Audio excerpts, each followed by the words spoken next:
Hello everyone and welcome back to Wilds of Eldraine traditional draft. This time the rare isn't a bomb rare. This is a fine effect, instant speed, get for 4 mana 2 cards, which nice selection whether you bargain it or not. Of course the selection is very nice if you get to bargain it, but the thing is that this format has 2 totally fine blue commons that draw you cards. There's the 3 mana instant that draws to the better divination or better inspiration, and of course there's the sorcery for 5 mana that draws you 3 and also gives you a little flying token. So this is kind of redundant. You don't need to pick this kind of an effect very high. This is not that much better than either of those. Solitary Sanctuary is good if you get to do the thing. I don't think it's that great. I mean, I like this card more than the Solitary Sanctuary. I think I'm taking it. That's the suggested pick. The commons are not that great. At some point I will try to make the blue-white tap things down deck work and do it those uncommon. There are some good uncommons for that archetype. It could be a very nice deck, but oh, and there's actually this. Now I kind of wish I took that one. That's a really amazing card, actually. Oh boy. A Tale for the Ages. That can really work in some decks. For example, my previous draft deck. If you have seen that, I suggest you check it out. This would have been an amazing card in that deck. Anyhow, I took this because this is just you're gonna find something that you can destroy with this, and then you get a food token and a wicked roll token, kind of for free because it's a very cheap saga. Anyway, I will take the. You could take something like a Tough Cookie or the Graceful Takedown, but this is just the best card in the pack. ETB, tap a creature, draw a card, basically, and you can draw more cards with it. So I do hope that now that I would have first picked the white uncommon, but maybe it comes back to me. It's not actually even that unlikely to come back at pick number 9. I will keep that in mind. I will take the Cursed Courtier. This was also in my previous draft deck. It's just a very nice card. I am leaning towards white blue right now. Not white black, but if I had the Witch's Vanity and I didn't second pick this, I would be very happily picking the Spellscorn Coven. It's a very nice card. Even if you don't have access to blue, it's a decent 4 mana card. But now that I took the blue-white card, I'll take the very nice white thing here. It's very easy to get rid of the cursed token. So let's take that. Oh, Hatching Plans, I'm taking that.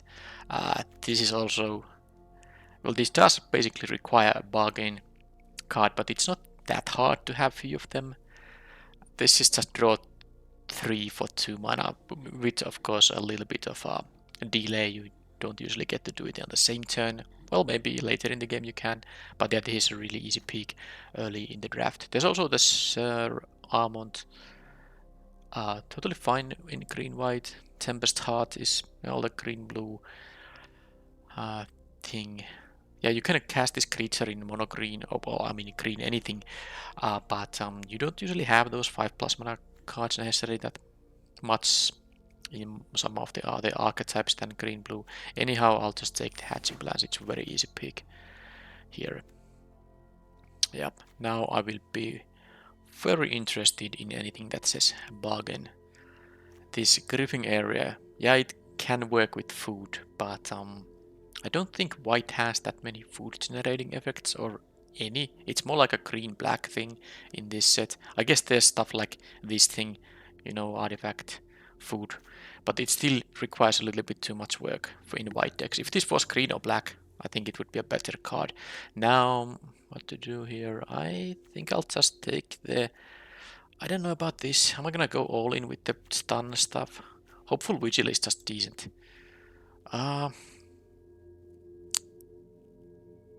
Okay, I'm actually gonna take the stun card. I try to make this archetype work, and I hope that at pick number 9 I will be getting the white uncommon back. That will be very good in the tap archetype. So yeah, this was This is like a fine-ish card, but you really want to synergize with the effect. 3 stun counters is no joke, but you have to be very aggressive to, to actually take benefit from them.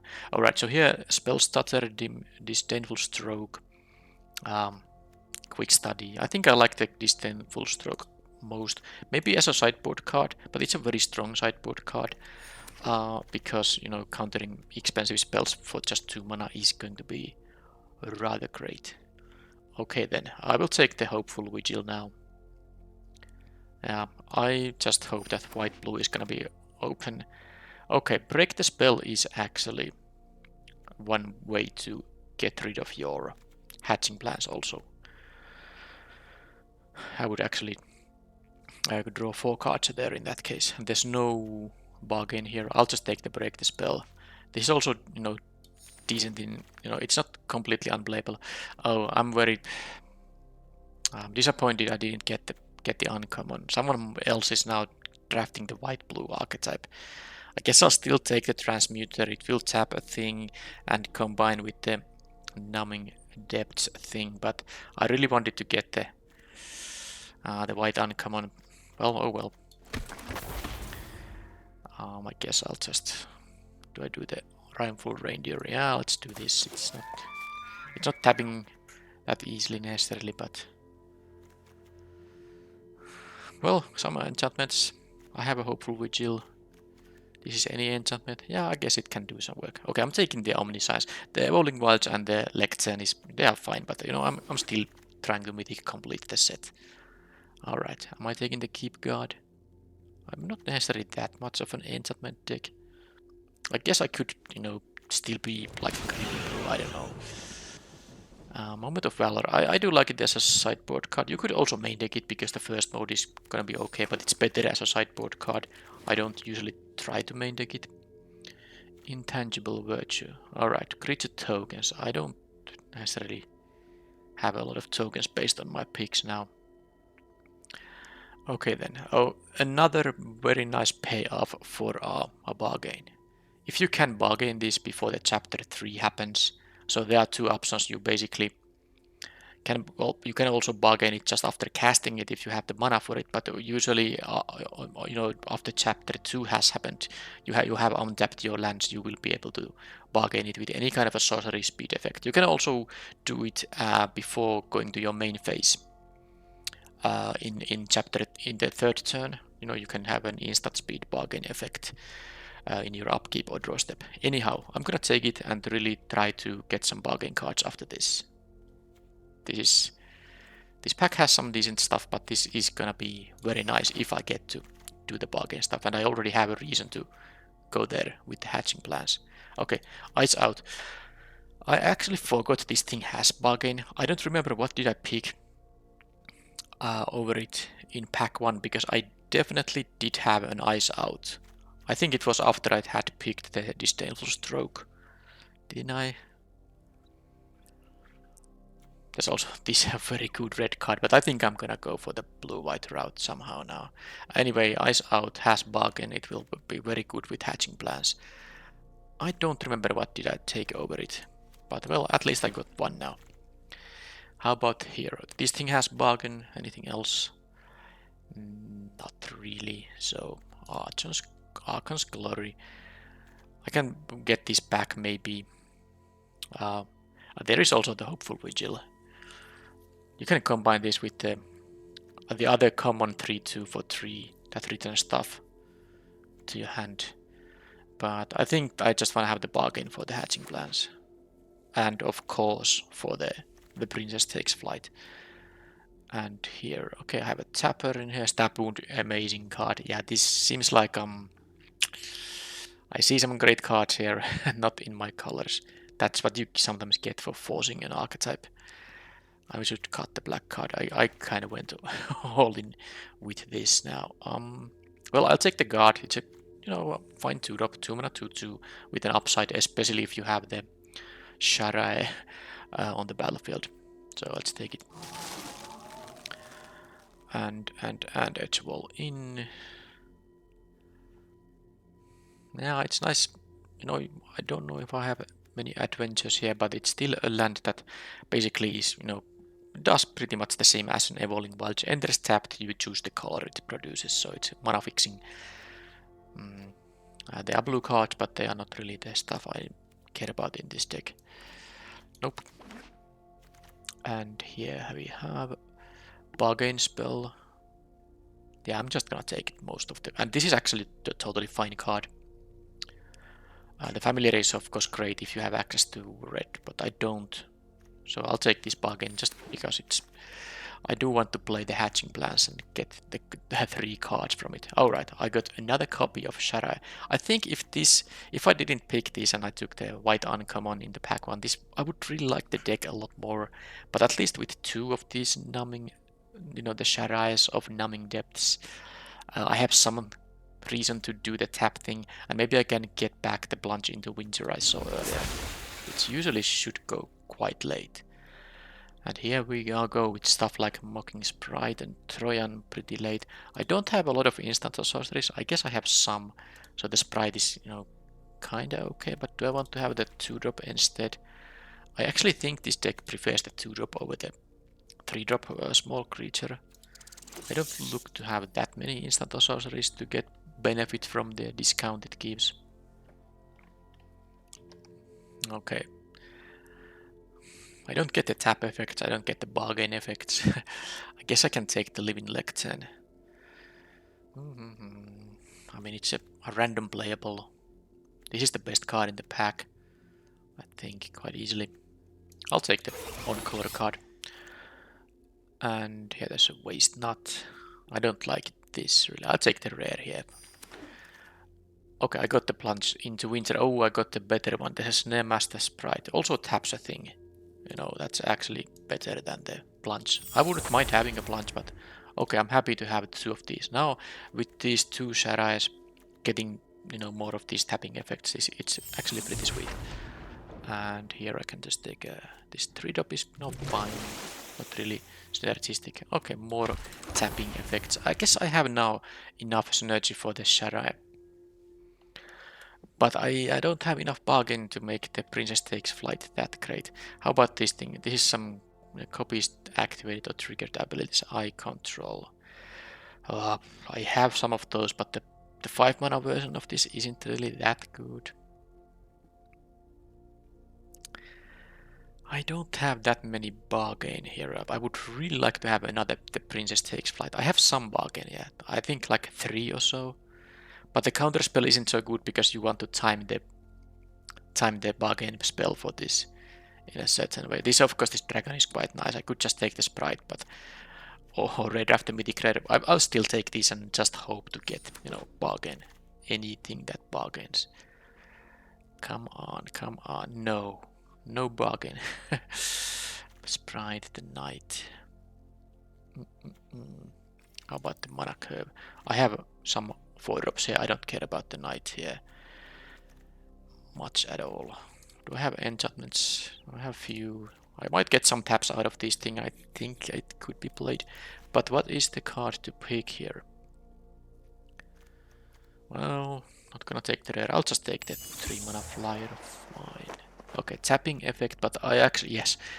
Finally, an amazing bargain effect. Yep, the stopgap is good. By the way, the Break the Spell is going to work with the Princess Takes Flight too. And I wouldn't mind having these, but I think I have some tap effects now, so I definitely prefer a bargain effect, and this is just a very good, especially if you get to bargain something like the Princess Takes Flight or Hatching Plans. But this should come back to me, and I think this should come back to me too, but at least one of them. Anyway, stopgap is great, a great bargain spell. Okay, I see a lot of these sprites here. Knightly Valor is definitely a decent card, but I'll just take the sprites here. I do like the Return Triumph, but it doesn't get me back these 4-drops though, which is a little sad because these are the best creatures in my deck. So I guess I'll just take the Sprite. Can't really go that much wrong with it. Oh, another Hatching Plans. Now I'm just taking it and hope to find my Break the Spell or the few bargain effects. There's also Cooped Up, totally reasonable removal spell, but I'm not gonna not take 2 hatching plans. I should get the second break the spell back. Okay, there is... Well, this is amazing. There are 2 bargain spells. I mean, I can only take 1, and I do like the bounce spell. I have one of each now currently picked. I'd rather have the stopgap, because I can use that anytime. Well, when I have some kind of target. It's a non-land permanent after all, it's not just a creature, so you should have... Yep, okay. I think I like my deck now quite a lot. How about this? Instant sorcery of fairy. I have a bunch of fairies now. The 1-drops are fairies. 4, 8. Yeah, I guess I'll take it. I don't need the stuff. No, the 2-drop. One. I mean, it's just a. If nothing else, it's a 2 mana 1/3 vigilance. Totally reasonable to play, even if you just need the board presence. Yeah, this is fine, but I think my deck is kind of done. I'll take another Disdainful Stroke for the sideboard. It's gonna be great when it's good. Oh, am I gonna be greedy here? I mean, I have 3 of these sprites. I don't necessarily need another one. And look at this amount of cards. I have some easy cuts, but I'm gonna take the Mythic Rare just for redrafting purposes. That's just gonna happen. And here I can take the rare. I didn't get to break the spell. That's really disappointing, but at least I got the second stopgap. I got this Succumb to the Cold here. It's fine, but I'm really disappointed that someone actually is taking the... I mean, took something like a break the spell, which isn't that great. Well, I don't have any off-color adventures, I don't think. I'll just take the uncommon. I got this one, which you know might be okay. So, let's see if there's anything in the sideboard I should have in the main deck. Copy target activated. And the permanent entering the battlefield causes a triggered ability. Yeah, I mean, this has some utility. I mean, imagine I have this on the battlefield and I have play something like the Princess Takes Flight. Well, I will exile 2 creatures, and assuming I get to get rid of this enchantment before chapter 3, they are permanently exiled. But the problem with this is that it's a... I mean, the 5 mana version of this spell is that it's 5 mana do nothing. That's really tough to find a spot to cast such a spell.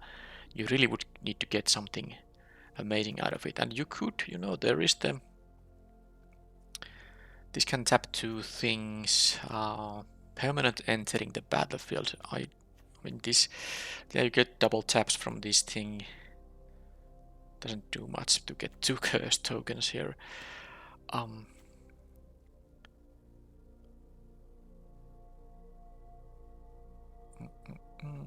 I do actually think... Yeah, this is a enters the battlefield trigger, you know, the first chapter. I think. Or is it only... No, it's actually not how... I actually think that only the adding a law counter is the... Yeah, I think I was wrong. So sagas work so that when they enter the battlefield... No, it's not even a triggered ability. It's as this enters the... And after you draw a step, add a law counter. So as this enters, add a law counter. And this trigger will immediately go to stack. I'm not actually sure if this thing is even gonna get copied by the enchantment. But regardless, I don't think it's really worth running here. It's just doesn't have enough, you know. It has some synergy in this deck, but it's not really worth running, especially because I still need to cut a bunch of cards in here. Alright, so I suppose I got a couple of mythic rares here as late picks, if nothing else. But yep, I wanted to check the number of bargain here. Come on, please be a few. 5. Okay, 5 is actually, I think, acceptable. And you know, it's not the end of the world that they get the creature back. You can reset any auras on them, and you still get to get rid of the creature at least temporarily, and maybe the chapter 2 will give you an edge in the race situation. So it's not an absolute necessity to get rid of this enchantment before chapter 3. But it's definitely something you want to be able to do. But the hatching plans is a little different. Now I have 5 ways to sack it, And I have Break the Spell, which also is good with it. So 6. I guess if I draw both Hatching Plans, I might not be able to... I mean, if I draw both of these things and both of these things, I'm unlikely to get all of them, you know, synergized with. But it's actually fine if I get even one of them. This is put into graveyard from the battlefield, because actually one other thing I didn't even realize is this opponent controls. Where is the... Come on, here. No, return target non-land permanent. But then again, this has bargain by itself. So I was thinking about that I could bounce the Princess Takes Flight. Well, I mean, I guess I still can if I want to exile another creature. But I mean, I can just bargain this away. I don't have to bounce it. But, you know, maybe I have 2 stopgaps in hand. Then I can use this and bounce the Princess Takes Flight. Play it again. And then use the other stopgap to, you know, well, there's stuff I can do with it. Alright. Now. Yeah, this is basically 6 ways, thanks to the Break the Spell and this bargain stuff, to get rid of these 4 enchantments that kind of beg getting rid of. There's no other way to get rid of them, is there?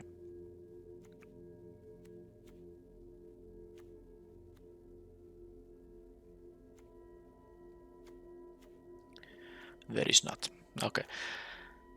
So I'm gonna play with the synergy for sure. Now I need to make some cuts. So the easiest cuts in here are... This only cares about instants or sorcery spells, and of course adventures also. How many adventures do I have? Does it even show here? It actually doesn't. Type adventure. So I think I have at least 2. I have a third. Yeah, these I remembered. So that's 3 instant or sorceries in here, and then the number of actual instant and sorceries. So that's actually currently 11, which is a decent amount for this spellcaster. I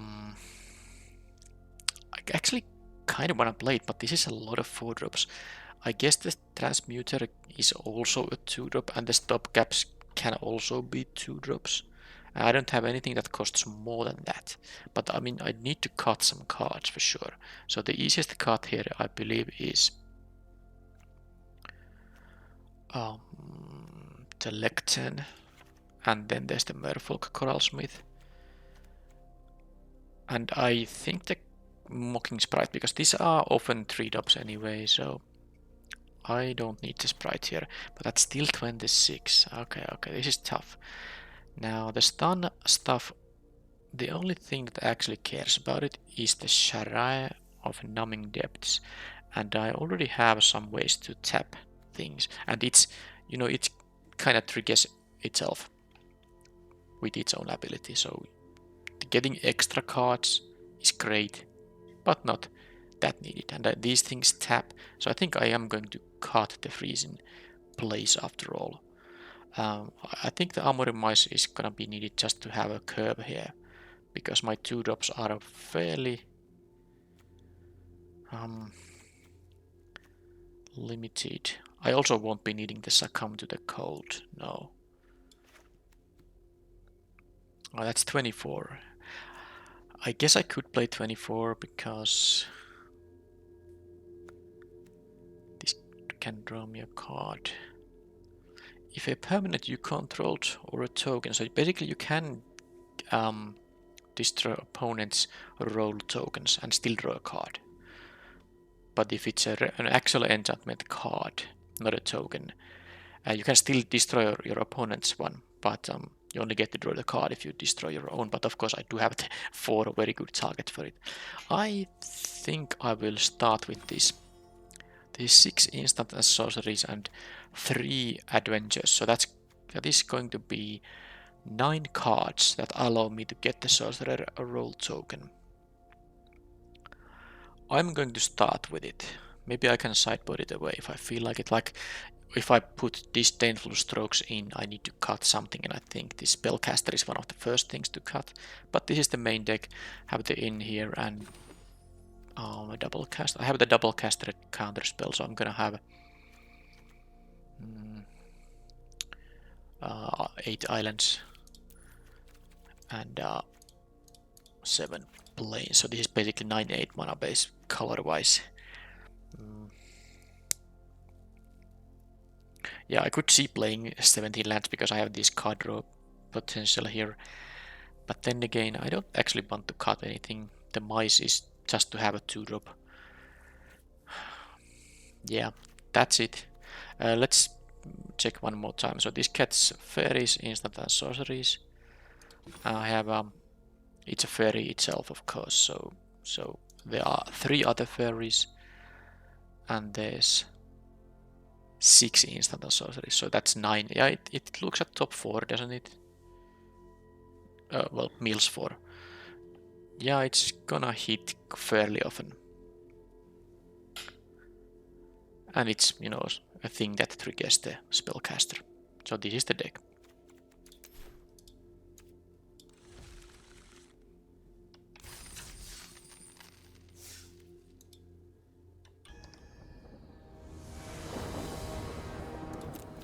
Going first. Yeah, I'm gonna keep it for sure, but I kind of would have wanted to have some of the synergy pieces because I have a bunch of them. 2 hatching plants, 2 of the 3 mana enchantments, and 2 of the 4 mana tapper effects. They made a food token with the hollow scavenger. Okay. So this threatens to be a 5/4 if they have food and 1 mana up. Glass casket dealing with the mice, I'm sure. Okay, so am I going to save this in case I...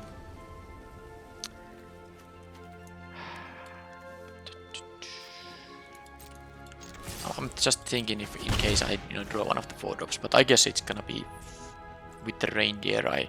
I'm just gonna do this, yeah.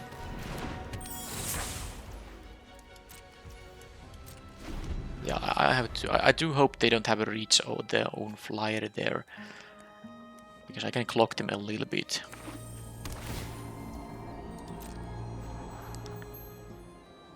Yeah, so if they play a ground guy, then it's fine. I will have my 3/4.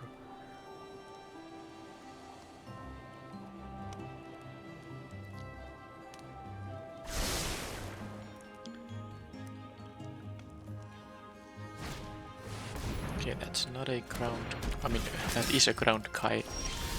Alright, well, there is hatching blast. Now, I'm going to still do this first, because hatching blast can actually... I can get a trigger out of the reindeer with it. And I can, give this like flying and make it deal 5 in the air with lifelink, draw 3. Sounds very good. They don't even get to attack here.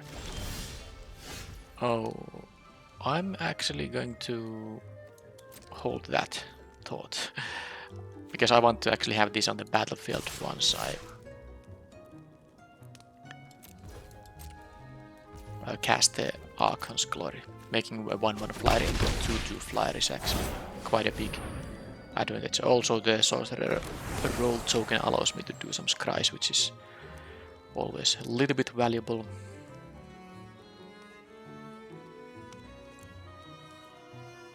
So green-white. They definitely can have a reach creature or a flying creature, but I guess I have a bunch of these taps now with the reindeer especially.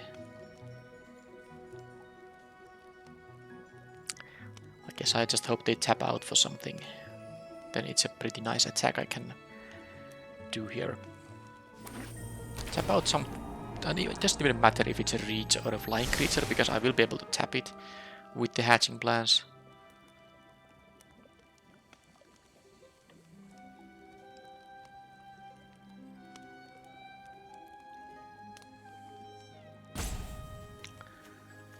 Another grotto. Okay, that is fine. They can attack for double strike, something I don't care that I take 6. I'll be getting a bunch of life on the next turn, and they will go down to 7 here. Actually, they are gonna... If this attacks, I can even attack with my spellcaster. They don't have mana up for the scavenger, and if they are gonna not attack, wasting a 6 damage attack. I don't mind about that either. But they of course do understand that I have the reindeer here, which can, you know, tap multiple of their things. Anyhow, do I want to use? I will use the glory here, and I have an island in my hand, so I definitely should cast this with 2 islands. And I do want to...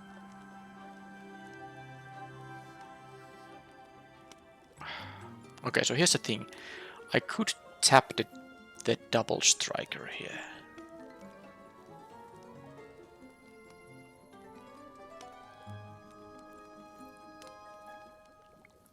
And then attack with everything.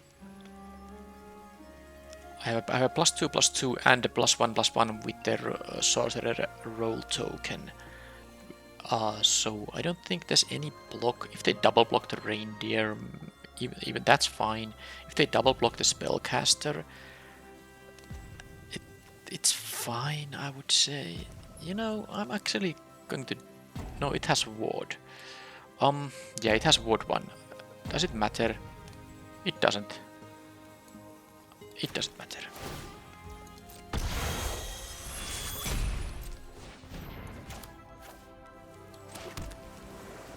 And now I will attack with everything, and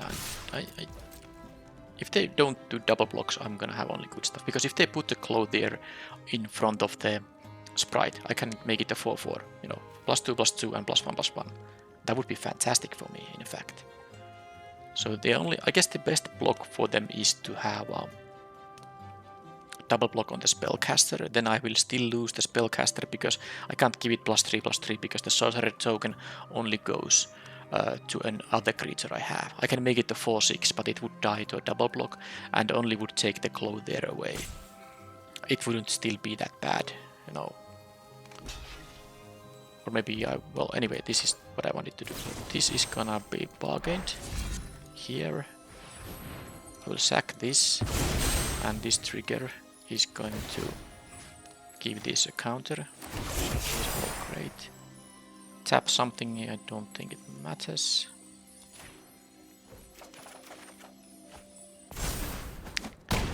So they're down to 8, I'm at 24 now. I could play this, but it's definitely more valuable to leave, because on the next turn I have, as long as the reindeer survives, I have actually 2 taps. This cursed roll token will trigger the reindeer, and I can target anything with this as well. I won't be having mana to pay for the ward turn, but I mean, they are gonna play a creature most likely.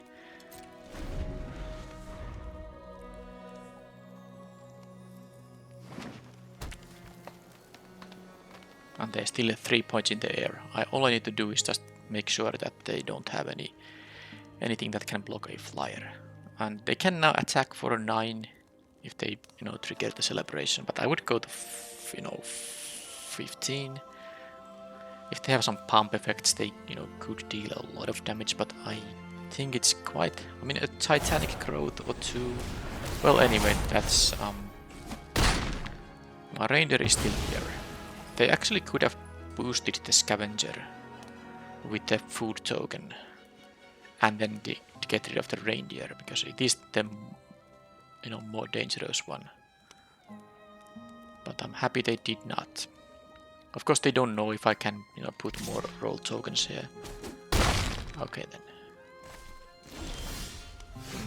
Well, I mean,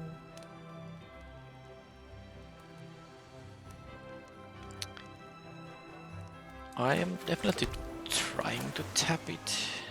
They can have a trick that makes it, you know, untap, but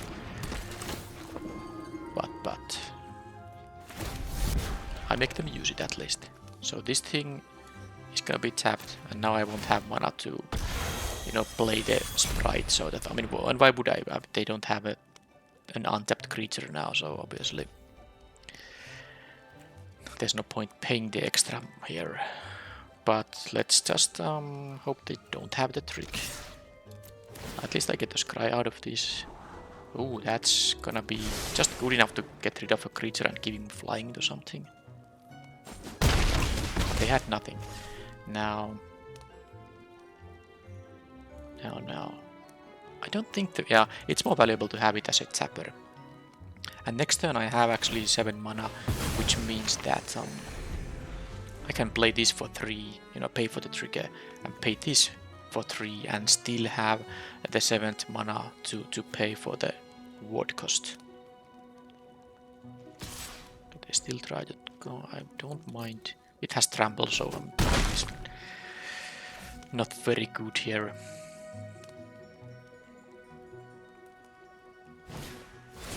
Okay, they gain some life there. But is this victory? 3, it's actually not quite, it's almost victory. So which one do I want to... This has an ETB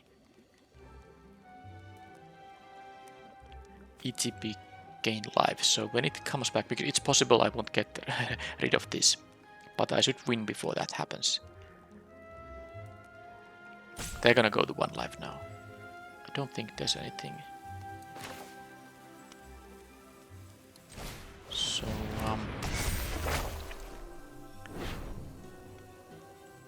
oh, I don't actually even need to use the sprite. I kind of forgot that this is an enchantment and will trigger the reindeer. So let me see. I don't want to die. But this first striker can deal the most damage. I don't have vigilance on my guys, so I think I will get... So exile this. Yeah. And tap this.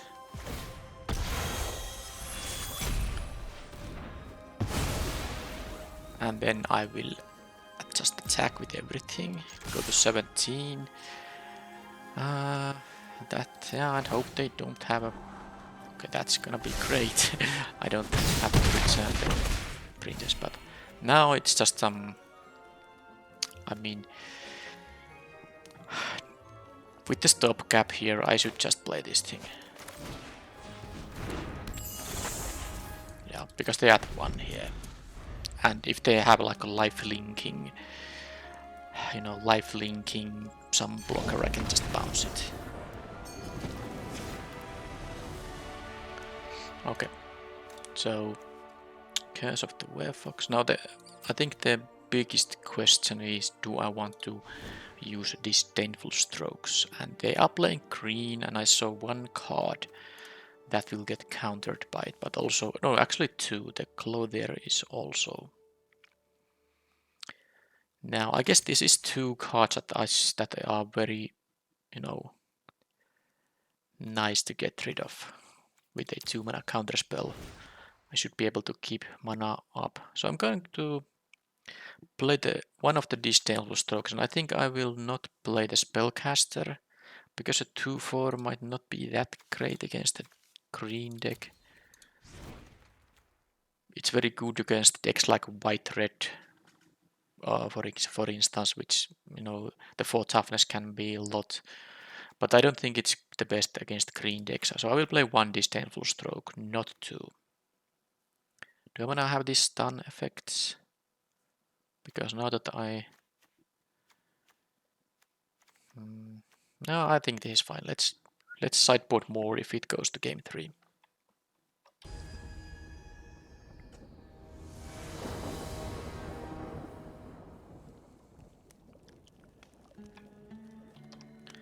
Okay, this is a very nice hand with the Hatching Plans and Stopgap. This is actually really nice.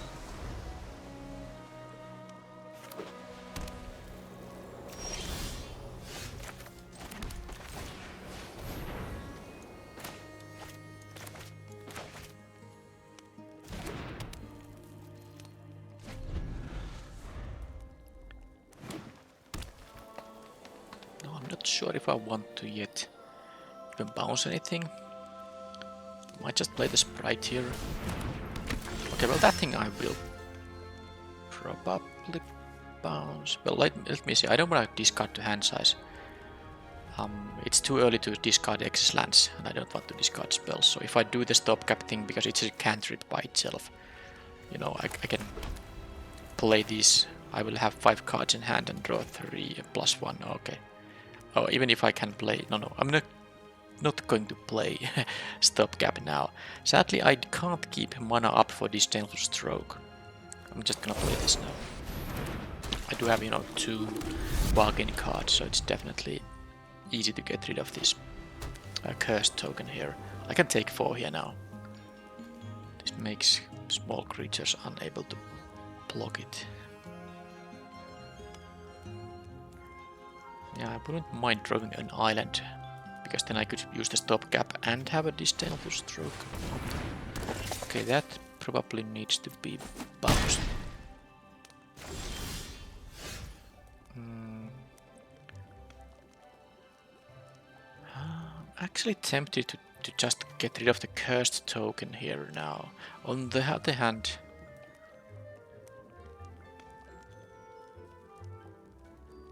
because I do have the Archon's Glory for that thing.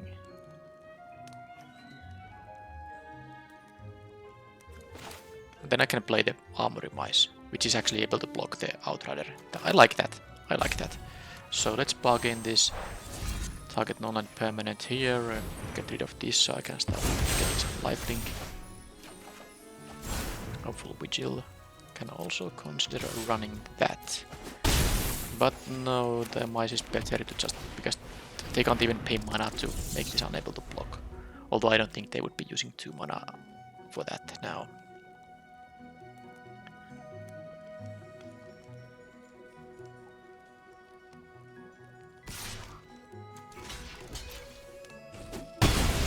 Okay, those trade, that's totally fine. Glass Casket getting rid of the Courtier. Okay, well now I have multiple things. Yeah, I mean I can't do both the Princess and the Hatching Plans, but I guess this will draw me cards, so... Well, definitely keep mana up for Disdainful Stroke, and then end of turn I can, if I really want to, I can just draw cards with the Archon's Glory. Because they might play one of these, you know, 3 mana spells here now, so the Disdainful Stroke isn't necessarily going to do anything.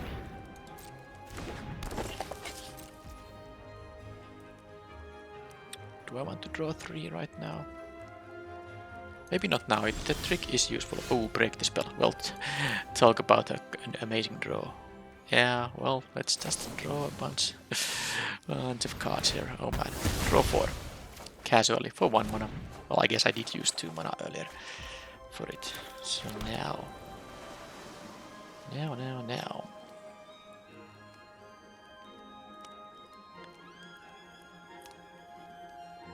Now, if I attack with them... No, I'm just gonna do this. Because I don't want to use the Archon's Glory before this Princess Takes Flight is on the battlefield. And this was just a perfect, you know, 4-drop there.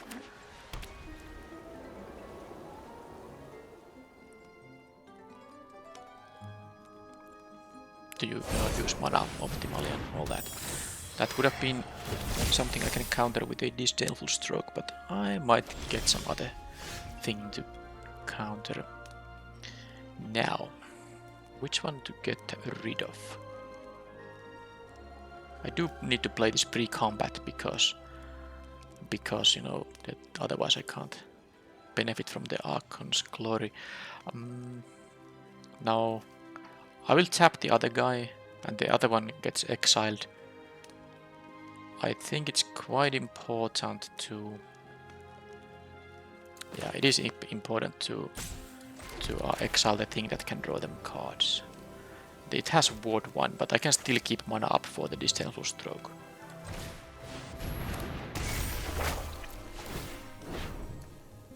That gets exiled. That gets tapped. And resolve this, pay 1. And then just attack for some damage here. And yes, I could play the guard here, but I think if they play some big creature or any spell that costs 4 or more, I'd rather just counter it. And I suppose right now this way I can keep mana up for Archon's Glory if they have some you know, fight spell or bite spell. That is good enough to counter.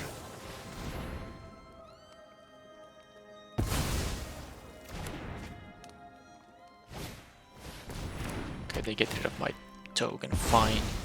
They have double glass casket. So now what I'm doing here is this is gonna deal more damage, and of course I will sacrifice now. It's gonna be 7 power lifelink flyer this turn. So let's just do that.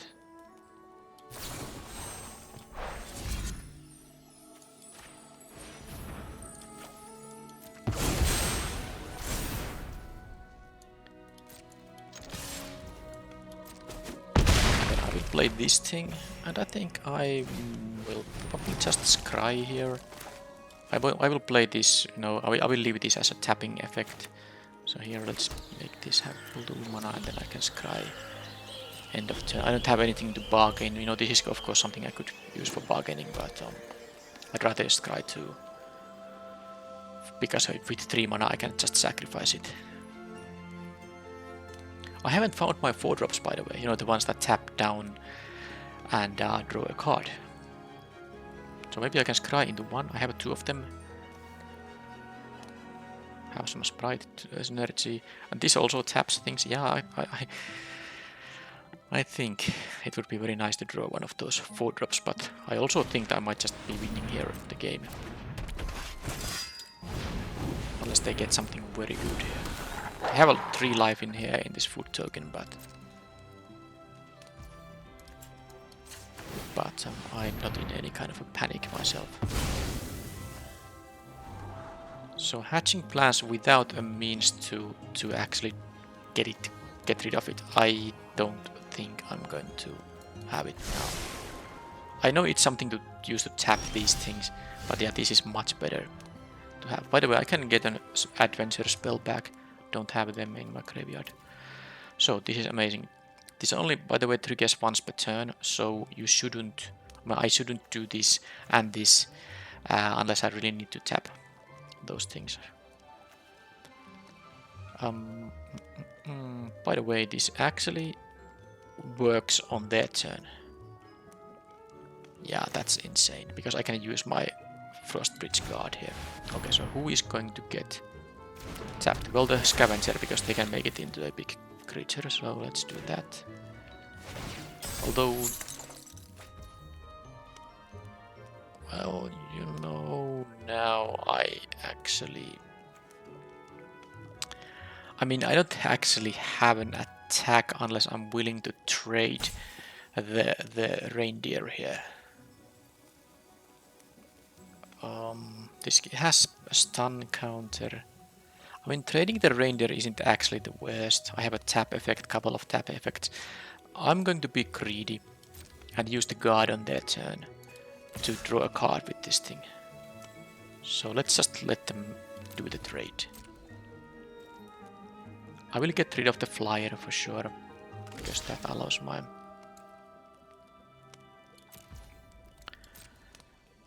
That allows my 1/1s to go through. Now the question is, do I play... Well, I'm gonna play the land here for sure, because I want to use all my mana. Now do I want to have a 1/1 flyer here?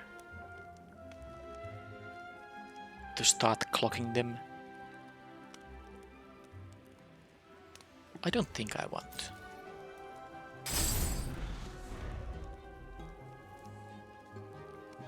And I won't give them the opportunity to attack, because this only draws a card if I tap an untapped creature. So there's that. Sure, well now I think I let them attack, because I will tap the 6/6.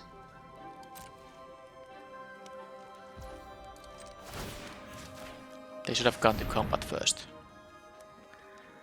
Don't know if it matters to me. It probably doesn't matter. Oh, Ice Out as a backup. These are legendary, by the way, so don't play them both if you... I mean, I could play it to get a trigger, but of course I don't need to because of this thing. This is actually... this is so... They didn't even want to continue here. This engine here with this Tapper and this Shara is already very good. And I have all these... Just have a backup. You know, I can just leave up mana for the counter spell. Attack for 4 now. I wouldn't even... Yeah, I would pay 2 for this. Yeah, I think I would attack for 4 now rather than use this on their turn just to have the eyes out. I don't know. Well, they conceded. I won. Got to use my synergy.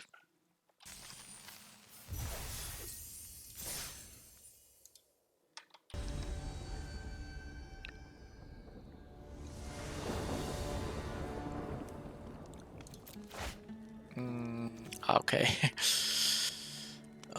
Okay. Now this hand even isn't that good if I draw Hatching Plans or the Saga. If this had more of the synergy pieces, I would keep it. I'm gonna mulligan this. It's not much better, but I think it's still fine. I can also just combine them. If I really need to, if I get desperate here, I can just you know, destroy the Hopeful Vigil with the Break the Spell. But I really actually do want to, you know, because I would draw a card and still get the Scribe. But I would not want to cycle this. I have so many cards in the deck that are really good with the Break the Spell, so I'm gonna wait a little bit. Okay, so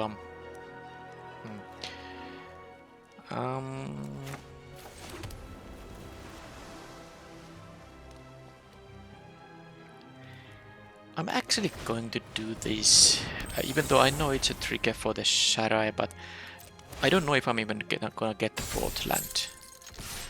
And I wanna just keep, you know, enable the race here. Just use my mana. Okay, I got this thing, which is really nice. Very nice, indeed. Let's do this, draw a card. Oh man, this is such a nice card. But they are red-black. I guess my 3-4 is a fairly decent blocker. That has now Wicked Token, okay. And they deal 5 now. I could double block it, lose both of my creatures. And now I'm not going to do that, am I? I mean, I lose both of my creatures and I mean, I might just lose here. Well, that does help a lot. You know, I can break the spell it. But I think I should have the reindeer, perhaps. Now that said, if I draw a any land, I mean, in top 4, I could at least play the guard here. So maybe it is what I'm going to do.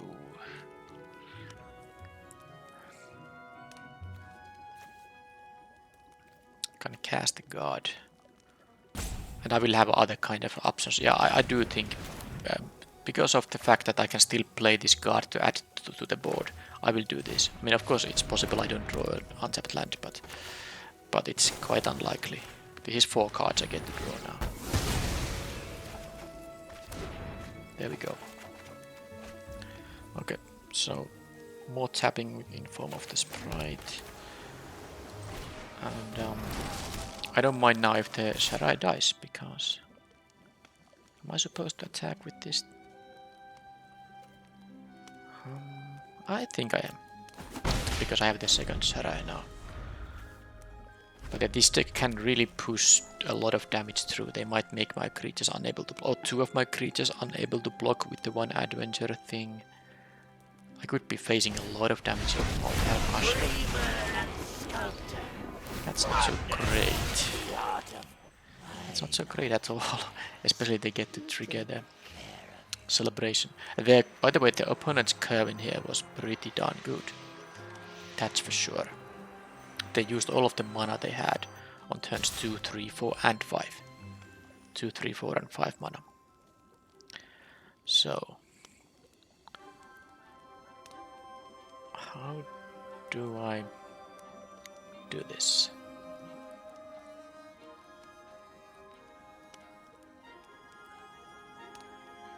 Yeah, the problem is that they do have a 2-3 toughness blockers here, so my attacks are not that good.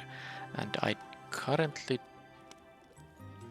actually, I can tap 2 of their guys, but then I don't have that many attackers.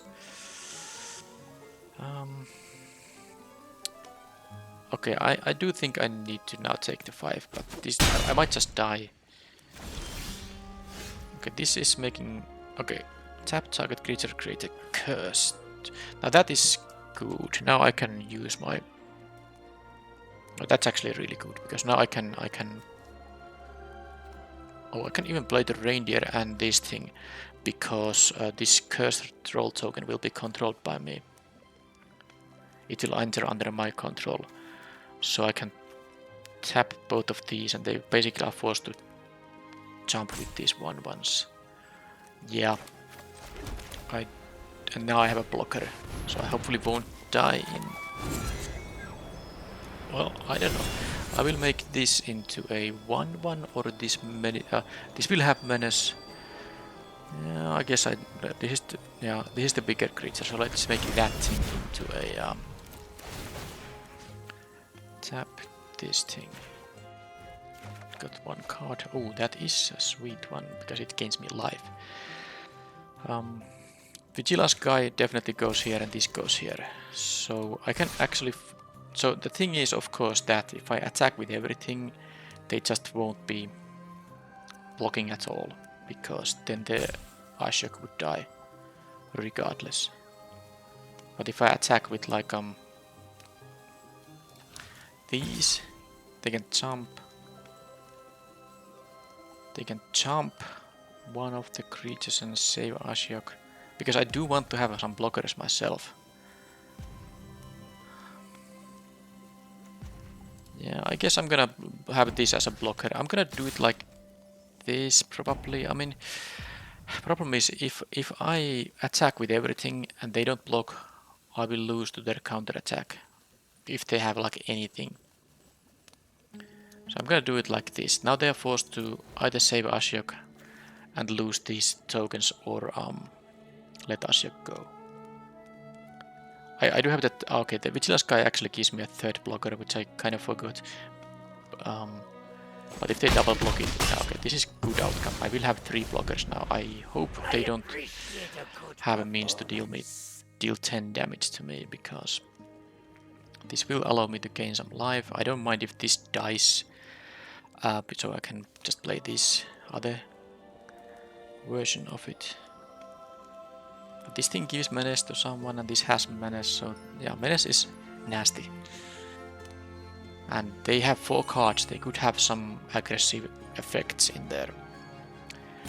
That said, the 3/4 is quite nice with the 4 toughness. This is 2/3. I don't mind, losing this. I mean, I actually mind losing any of my creatures. It would be better to keep them alive, or at least some of them, but as long as I can make some trades here, I wouldn't mind.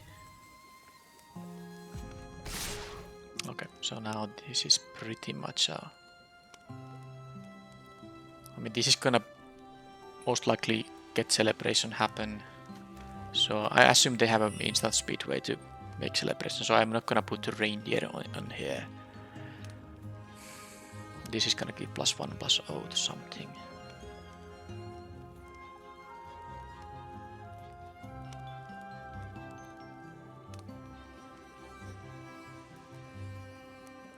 Four, 6, 7. Yeah, it's going to be rather nasty. Okay, this doesn't have menace right now. Okay, I kind of thought I would have to block this with 2.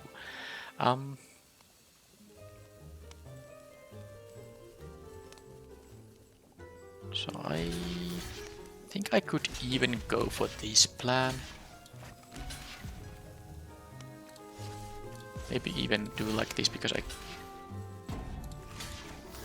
is this... Okay, I'm gonna block like this. This, because I would need to double block this to make it...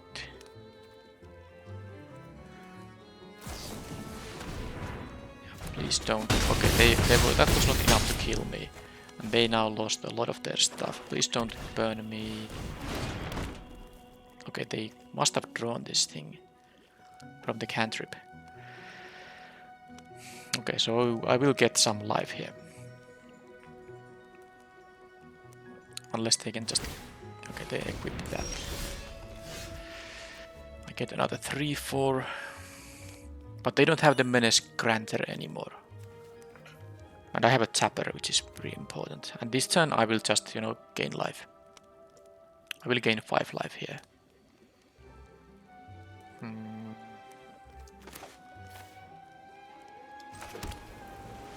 So if I do this and play the Archer's Glory, then I won't have mana for the tapper effect.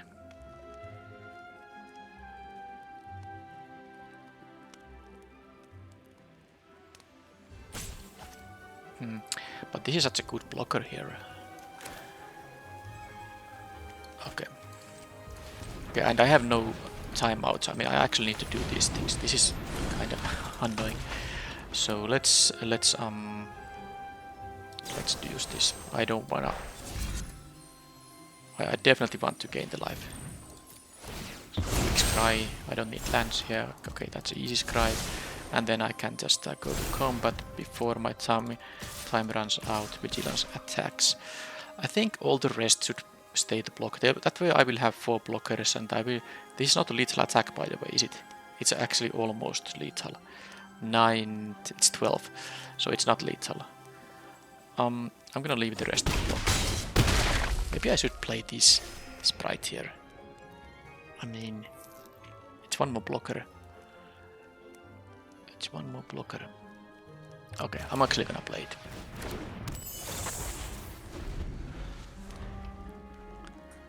Because all I need to do here is to survive.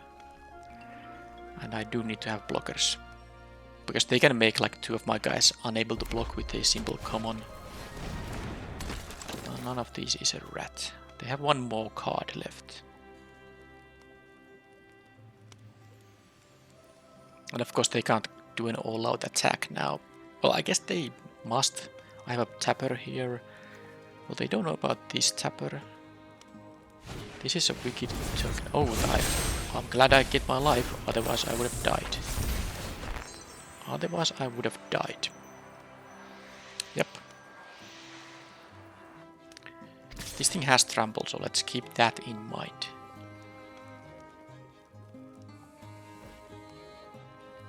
So that basically means I'm going to 5, so I'm gonna do like this. They can only kill 1 of these, and I hope it's gonna be the Sharai. Yep.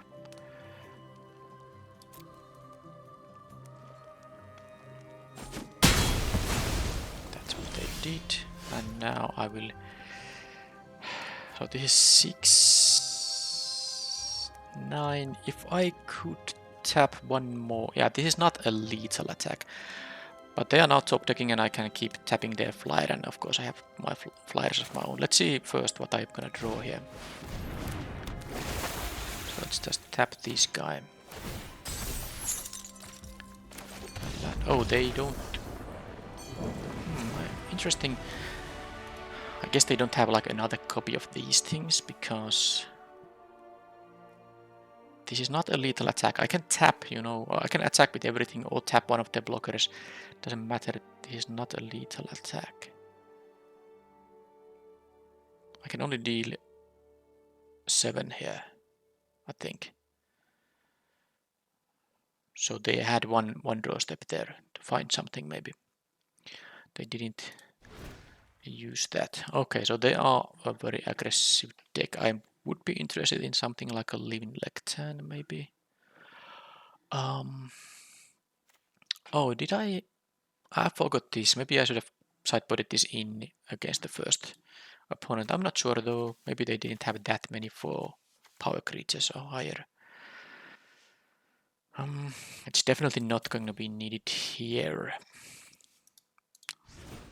Now, it costs 3 mana, so the first version of this mode, the first mode is very expensive for what it does, so even though it's not uncastable, it's still very clumsy. So you really want to be able to use the second mode to play that card. Do I want to play like an 0-4? What do I want to cut against such a deck? I just think these are okay. Maybe the spellcaster is a little bit too slow. I can see cutting that and playing like the Living Lectern, or maybe this 3-drop, a 2-drop or a 3-drop. Which one shall it be? It's gonna be one of those. guess I don't have that many 3s in here. Maybe, oh, I guess I do if I count these things. Yeah, okay. Leg 10. I don't know. This does something, this only blocks, but I suppose it's fine against the menace guys, and I can always draw a card from it, so let's have that. Okay, so far so good.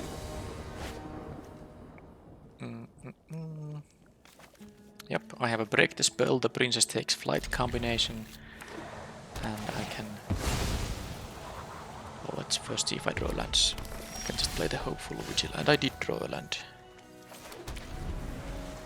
I'm not gonna destroy any of their enchantments there, so play the island there. Now let's just have the Vigil here.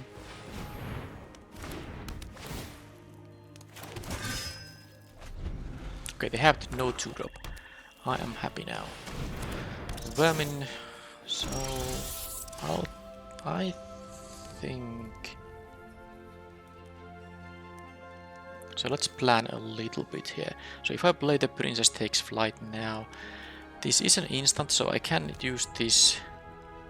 I don't have to use this break the spell on the next turn. I can use it on turn 5 upkeep or draw step. Before this chapter 3 goes to stack, it goes to stack in the main phase after draw step. Now this is also valuable removal, but then again this can get a little bit large, so I think it's just totally fine to just get rid of it.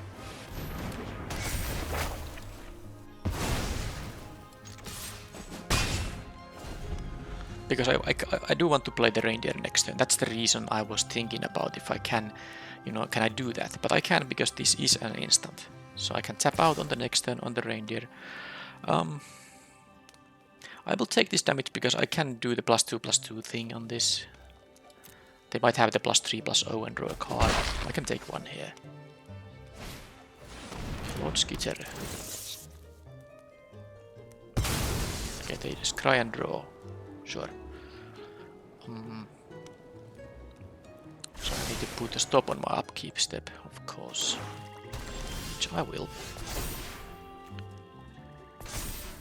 So now I can attack for 4 in the air.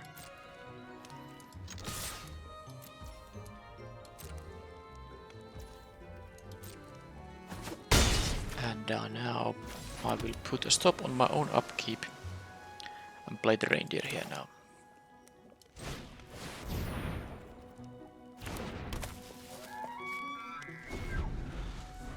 So I can even draw a card and still be in my draw step before going to main phase and kill this after I have seen what I draw. I guess it doesn't really matter because I'm always gonna you know, blow this up.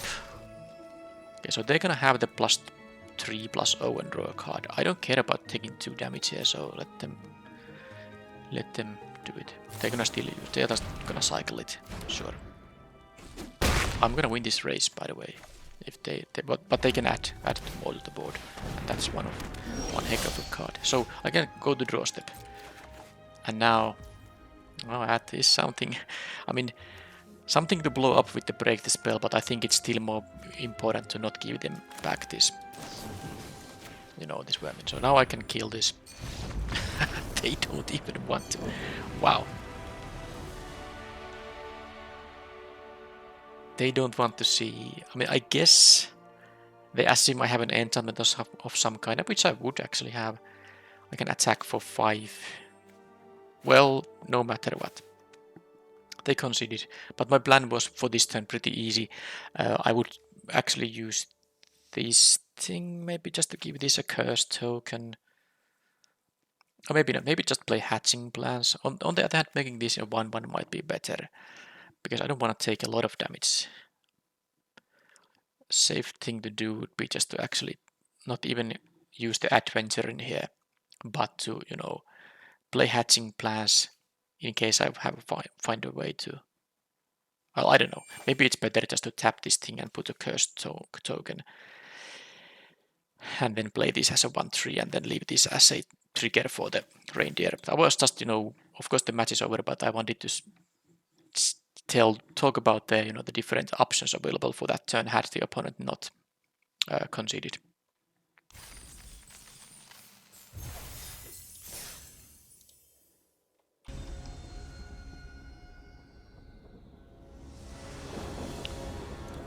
On the play again, but this time, oh, look at this hand.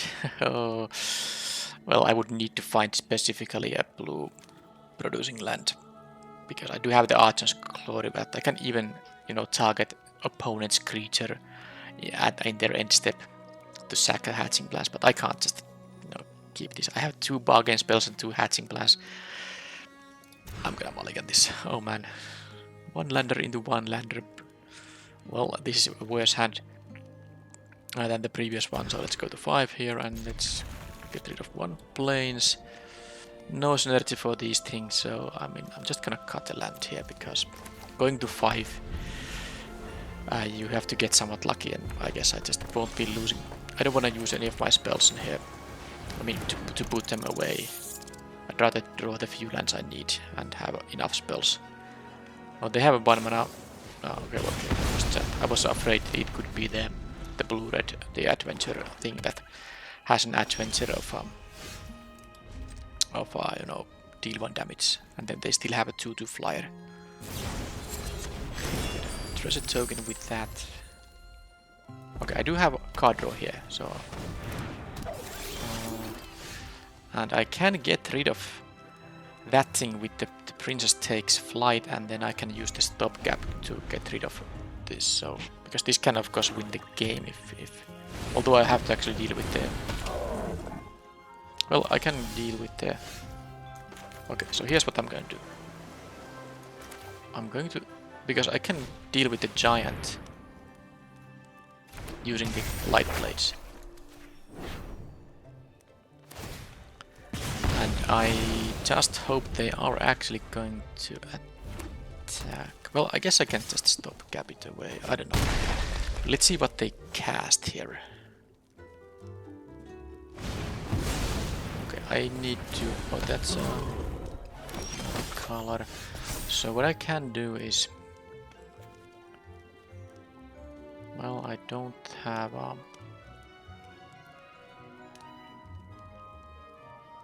I wish I drew a land here. I really do, because now I can't use. I would have liked to make this into a 1/1, and then whatever. I have to kill the 5/5, and I can do it with the light blades.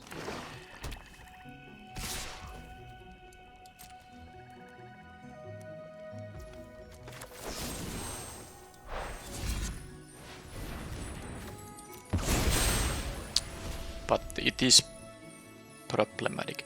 I guess maybe I was supposed to kill this because this can actually draw the cards. I could have used the transmuter to make this into a 1/1. I think I made a mistake there, because it is a 1/1, but it is gonna have its abilities. They can draw cards. Yeah, I actually do think I made a mistake there now. Oh well. Am I gonna play this?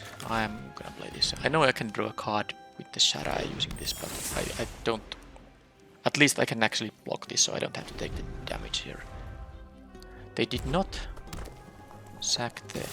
Okay, they have a trick of some kind. I don't care, of course. I will trade any tricks. Oh, they just. Oh, they have a way to bring stuff back from the graveyard. I don't know what's going on. They didn't play anything. Because that thing can draw cards. That thing can draw cards, as you can see. Artifact or land. They had an artifact, they had excess lands. Well, let's see if this mulligan to 5 is actually going to work. I'll just get my card draw immediately.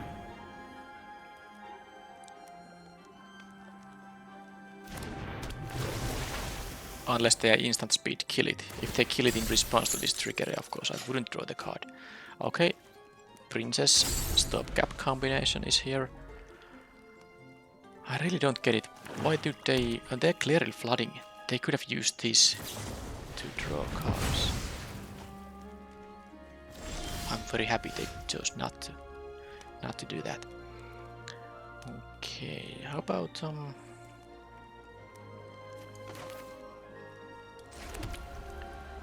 gonna play this. No, I'm actually gonna play the 3/4 first, because this can't give sorcery the roll tokens to itself, so even if I play these, there's no one to give the counter. If they kill that, sure, I'll take 2, that's fine. Okay, and they play their final land, so I think I'm now maybe even the favorite here to win. And there's no reason to, you know, to play this for 3. I'm just gonna add it to the board so I can give it a sorcerer roll token once I get to cast my stopgap or the Transmuter's Adventure. Yeah, they really flooded hard. They made a clear mistake by, you know, I mean, even if this has the roll, you know, the cursed token, it still has its ability. Anyhow, I'm not even using this because I don't want to exile this. I will exile something that's actually dangerous. But I do care about having the sorcerer roll token. So I can make this into a cursed. Yeah, I'm gonna make this into 1/1. Get the, you know, the token here. Get some scries. I really don't need any. I don't need any lands here. I can just scry all the lands away. That's good enough. I might get some additional scries. A 2/2 is good enough because the next creature they're gonna get, I can exile it for good.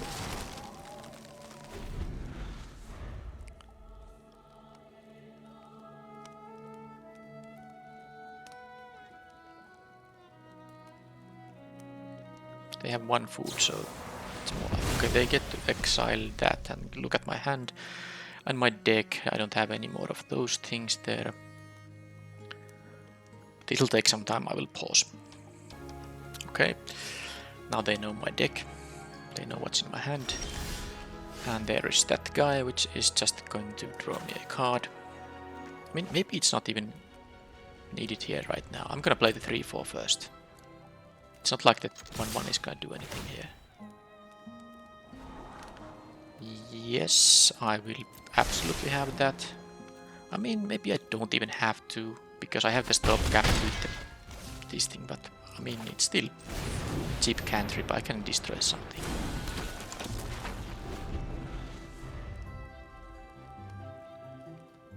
Do they find a creature at last?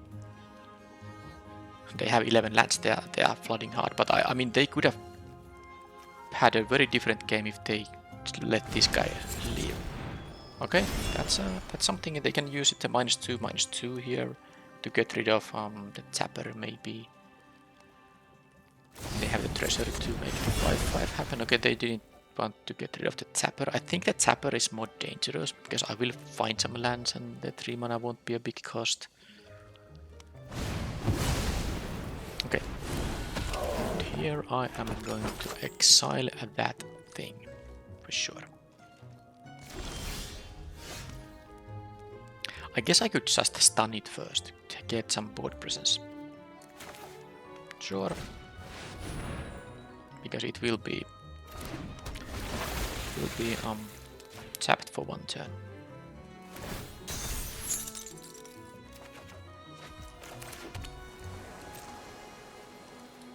They can play the 3/3 there. They are starting to go to low life total, but they can of course sack the foods, which they still didn't. There's that.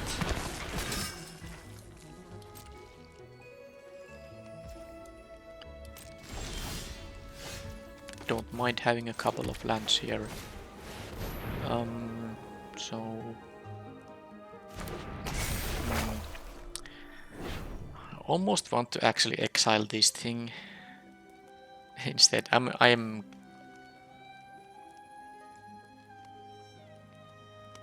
because then it allows me to attack with my guys. I'm not going to attack with every Oh, I actually have a... Okay, I just realized I do have a lethal attack here. Oh, but I don't because of the food. Oh, scratch that. So... I still can attack for 3. Problem is if they kill this tapper, then they will have a 5-5. I... don't actually know. Fine, I will exile the 5-5, just in case, because if they kill this, it's gonna be annoying.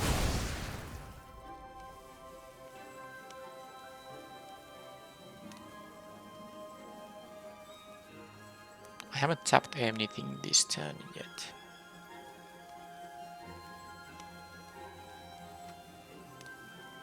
Three, 4 can block. I'm actually going to attack for 2. I'm gonna attack for 2 here. I will leave the 3-4 to block the 3-3 here. Oh, there's a hatching plans for the...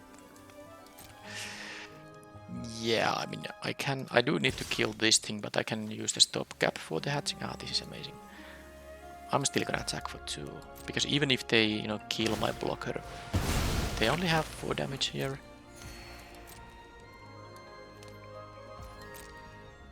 I do need to, you know, wrap this up.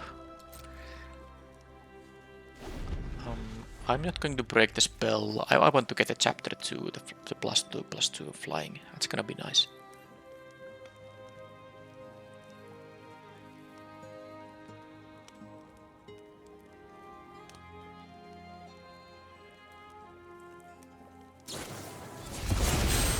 That's dead.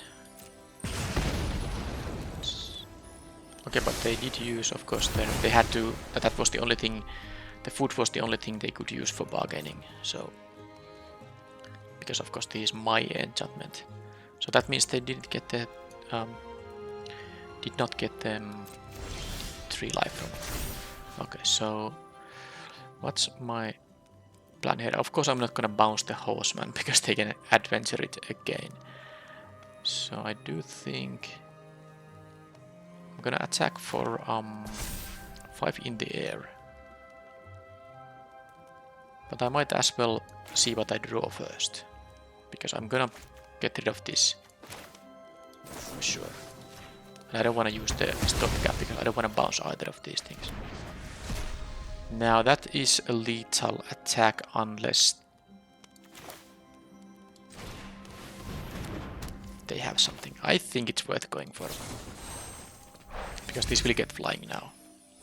Get my cards here. This is now 9 in the air. Yep. Okay, that was a multi of 5, but they did flood out. But then again, as I said, they could have used this to get rid of their lands. But then again, I also had the option to kill this when they attacked with my light blades.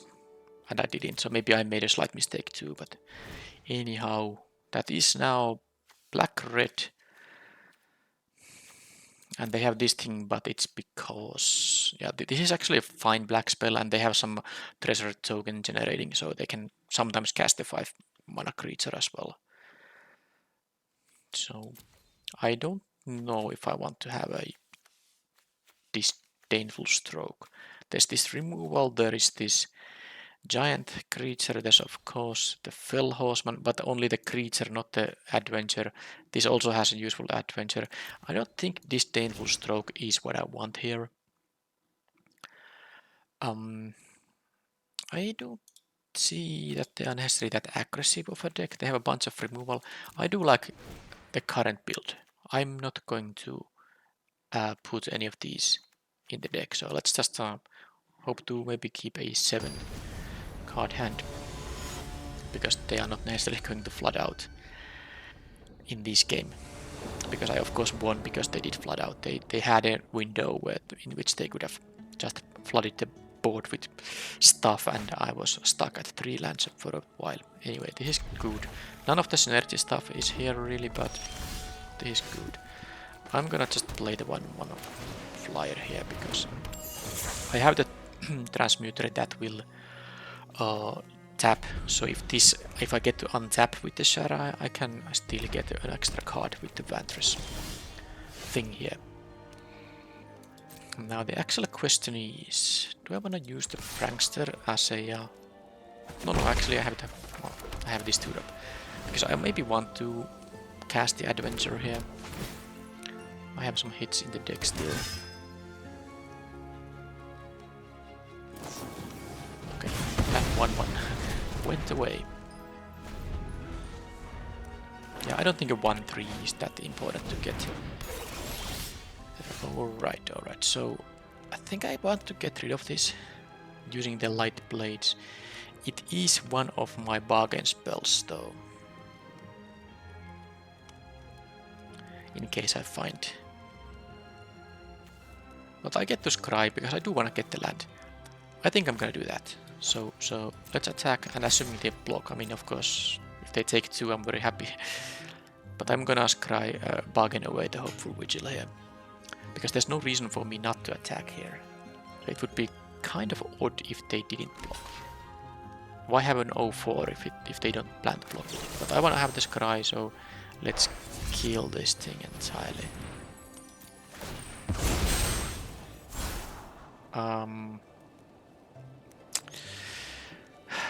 I lost one of... I still have many ways to get this hatching plans done, so I'm actually going to keep it on top. Get the land first, of course. So next turn I can play the Shara. And I can even dig into something maybe with this. Yeah, I can dig into stop gaps and the thing that blows up my own enchantment if needed. Okay. This will untap when they cast an instant or sorcery, but it doesn't really matter. The important thing is that I get to draw a card here. And I can use the transmuter on some of their thing to draw a card as well.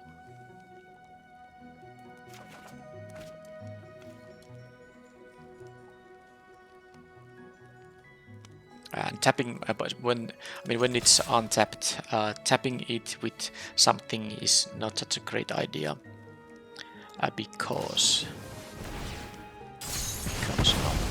because they can just tap it in response. This only draws your card if you tap an untapped creature. So I'd rather use the the Vantress transmuter on something that doesn't get to tap. Okay, they have what, 3 of these things? Interesting. So I can tap this guy because it is, it has summoning sickness. But is that necessary? I could just play the Prankster and yeah, I don't think it really is. I don't want to necessarily make this thing into a 1-1. So I'm going to have the Adventure here. It might not hit anything, but we'll see. At least I get closer to the stuff that can... Yeah, it didn't work.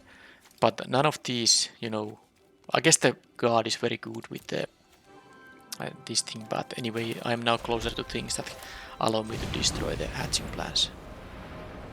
I guess I could have attacked here, because unless they have a haster, there's no harm, but, well, too late now. Let's not attack. At least I have a 1-1, 1 power flyer here.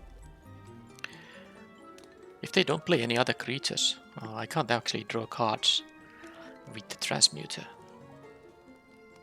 Also the 0-4 is a good blocker on the 3-4.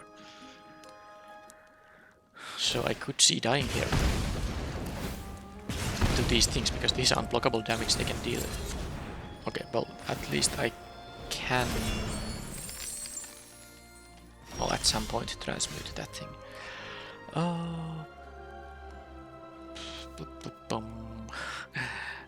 I do want to get my card, so I'm going to play it slow. I'm not gonna even bother attacking with the 2-3. But yeah, they have a faster clock now than I do. I have to re-evaluate my sideboarding because my 3-4s are not that great against a bunch of 0-4s. I don't think I have such a large air force either. So this turn is a little bit sad with only the hatching plans.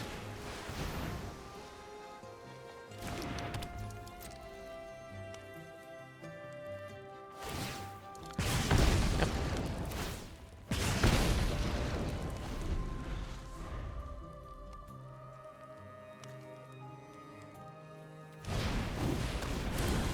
That thing has a reach, by the way, but I can make it into a 1/1. Okay, so let's draw a card and hopefully not a land. Hopefully not a land.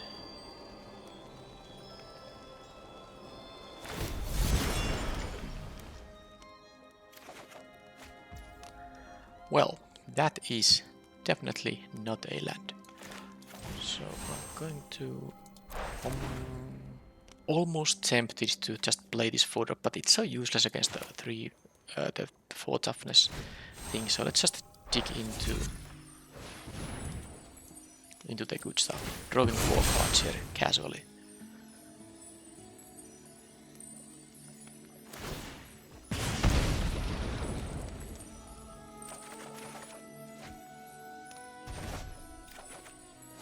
Okay.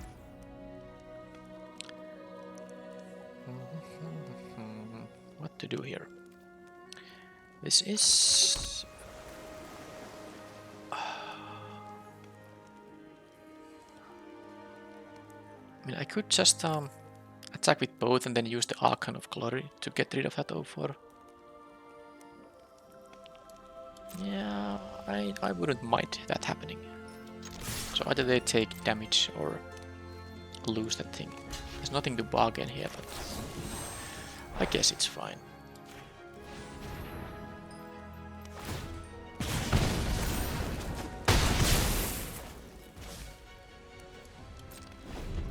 So I can keep tapping this guy for a couple of turns and get some cards drawn from the Sarai. Okay, now I have to be wary of that. Ooh, this is good, but currently I have no instant or sorceries here. I have 8. Yeah, I'd rather draw a card this turn, so I'm gonna tap a thing and stun one of these.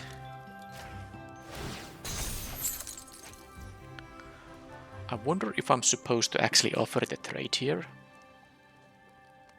because they could double block here, and then I can just play the other Sarai. I like that idea. Otherwise they have to take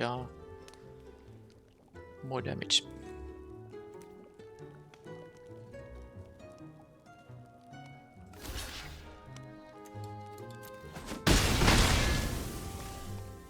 And I'll just do it right away.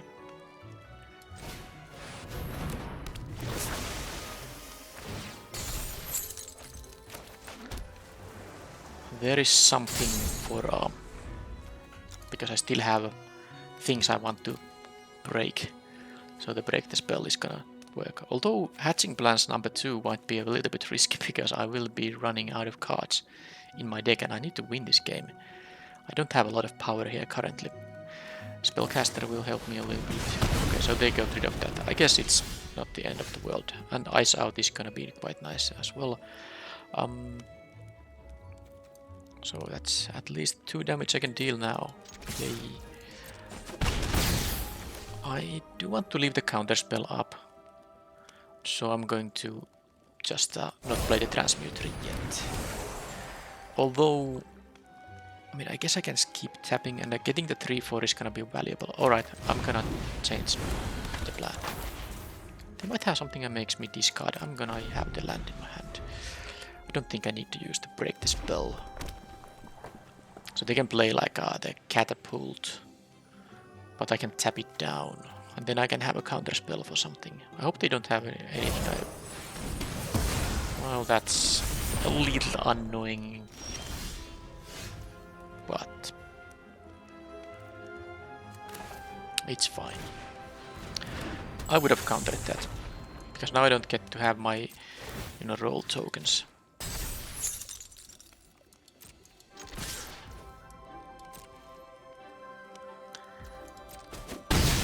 This thing has reach, and that is, you know, a problem. It is a problem because it will untap and it will block my flyers. But I guess flick a coin in there. Ah, that's super annoying. I actually am going to let that go because it's more important to counter something that can block the 3-4, because that's also something I can just use here. Well, I mean, it's gonna be that. So they either have to jump block or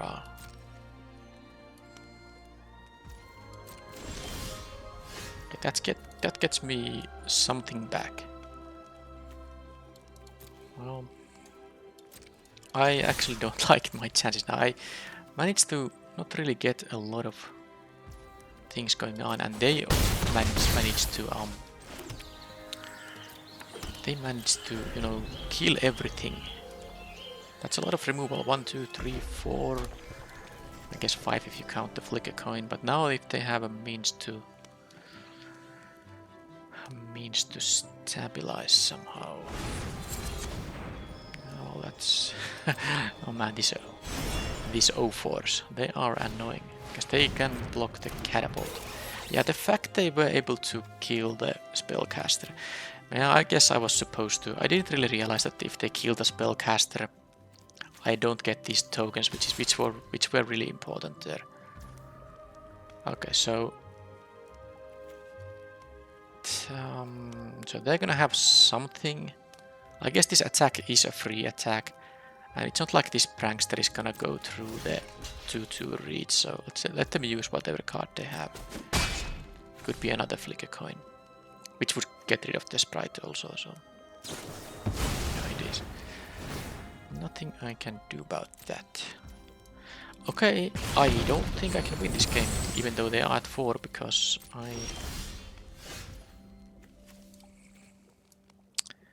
okay, something good with adventure. A transmuter can tap and okay, well maybe with this thing I can.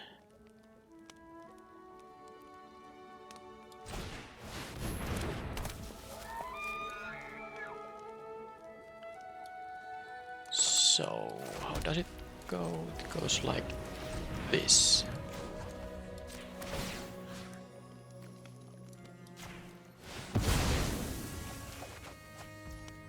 I'm absolutely gonna make this now into a 1/1.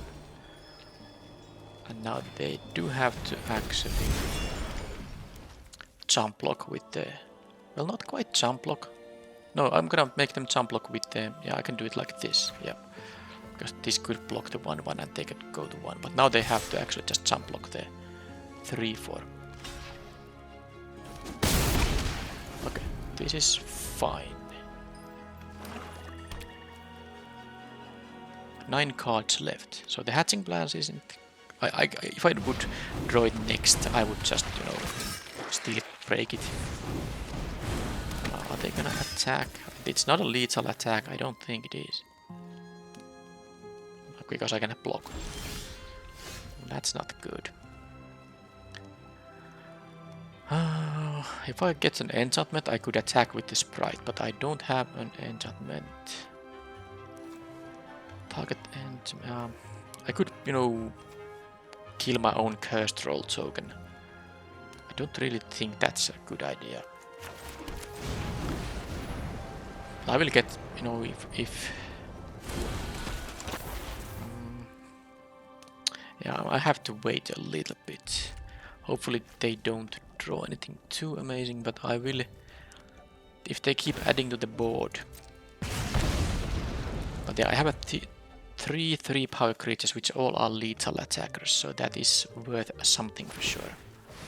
Okay, now they start using that, which they should have done in the first game. But this is... It really depends on what each of us draw now. They have 3 mana available. So that is not... Okay, 4 mana now. 3 cards. Okay, that is... So they used the... Okay, they didn't cast the focus creature, but they can of course get a couple of lands there. Wow, they flooded out. This is a 1-mana spell now, so they can of course just cast the 4/5 there. And now I need to draw something that's not a land. That is a really good one. But I have to be careful about, because I can just get rid of the reach guy, obviously, and then win on the next turn with the +2/+2. But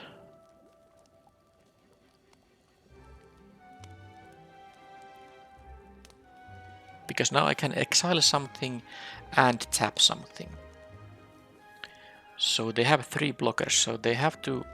So I can force them. Ah, yeah, that's the trick. I can force them to block with the giant. They have to block the giant. So what I can do now is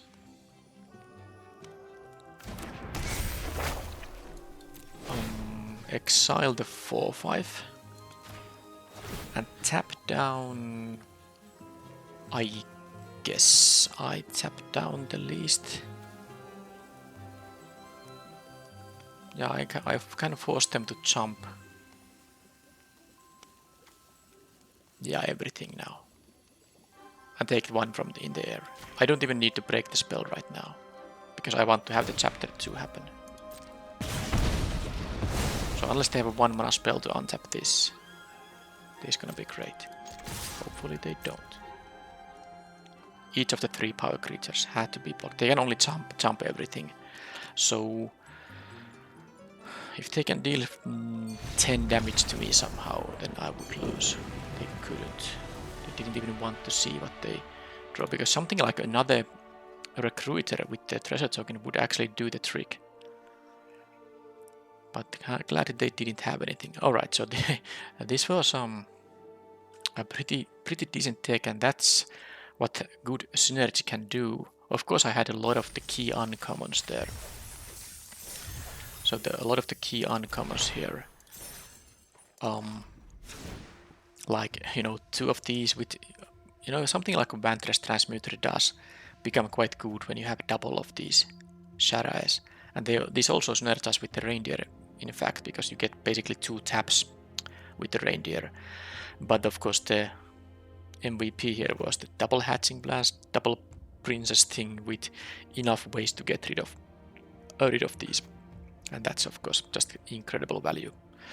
So I also enjoyed playing this deck a lot, and now I will be more willing to try the blue-white things, but it was a little bit of an anomaly that I got all these uncommons in the same deck, but maybe these go.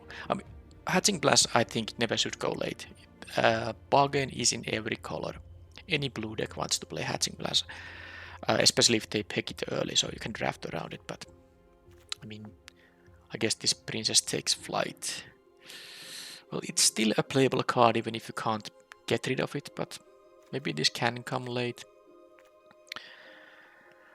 This is just a really good card, even if you don't have any other card draws from it. 2/3, tap and stun a creature, draw a card for 4 mana. That's great. Alright, well, this was another very successful draft, and I'm actually quite happy that this time I didn't need any rares. Did my deck even have any rares? I don't think I did. So, unlike with my previous deck, this deck just was able to use mostly these good uncommons and win with them. No rares at all. That's nice.